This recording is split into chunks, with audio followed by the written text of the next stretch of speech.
কিভাবে আপনার ফটোকে পিডিএফ ফাইলে পরিণত করবেন। তো আসুন এই ভিডিওতে আমরা সেই সম্পর্কে জেনে নিই। তো এর জন্য সবার প্রথমে আপনার মোবাইলে থাকা গুগল ড্রাইভস অ্যাপসটিকে ওপেন করতে হবে। ওপেন করার পর এখানে নিচে থাকা প্লাস চিহ্নে ক্লিক করবেন। এরপর এখানে অনেকগুলি অপশান দেখতে পাবেন। তো এর মধ্য থেকে আপনাদেরকে আপলোড অপশানে ক্লিক করতে হবে।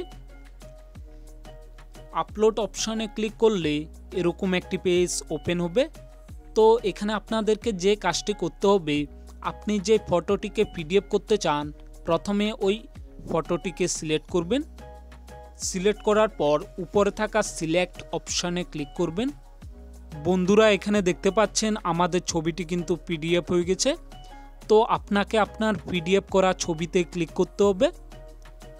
ক্লিক করার পর এখানে উপরে দেখতে পাবেন 3 ডট, আপনাকে এই অপশানটিতে ক্লিক করতে হবে। ক্লিক করার পর এরকম একটি পেজ ওপেন হবে। তো এখানে আপনাদেরকে স্ক্রল করে কিছুটা নিচে আসতে হবে।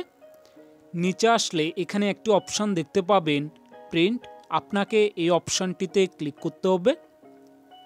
ক্লিক করলে পরবর্তী পেজটি ওপেন হয়ে যাবে।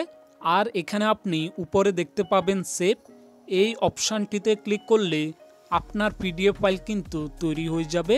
আর এখানে একটি সুবিধা হলো আপনার যত কপি প্রিন্টের প্রয়োজন নিচে থাকা কপিড অপশানের বিপরীত পাশে থাকা প্লাস আইকনে ক্লিক করে তা করে নিতে পারেন। বন্ধুরা কিভাবে আপনাদের প্রয়োজনীয় কাগজপত্রের পিডিএফ করবেন সেই সম্পর্কে জানতে এই ভিডিওর ডেসক্রিপশনে একটি লিঙ্ক দেওয়া রয়েছে, আপনারা চাইলে এখান থেকে ভিডিওটি দেখে নিতে পারেন। তো ভিডিওটি যদি হেল্পফুল হয়ে থাকে কমেন্ট করে অবশ্যই জানাবেন। এরকম আরও নতুন ভিডিও পেতে আমাদের চ্যানেলটিকে অবশ্যই সাবস্ক্রাইব করুন।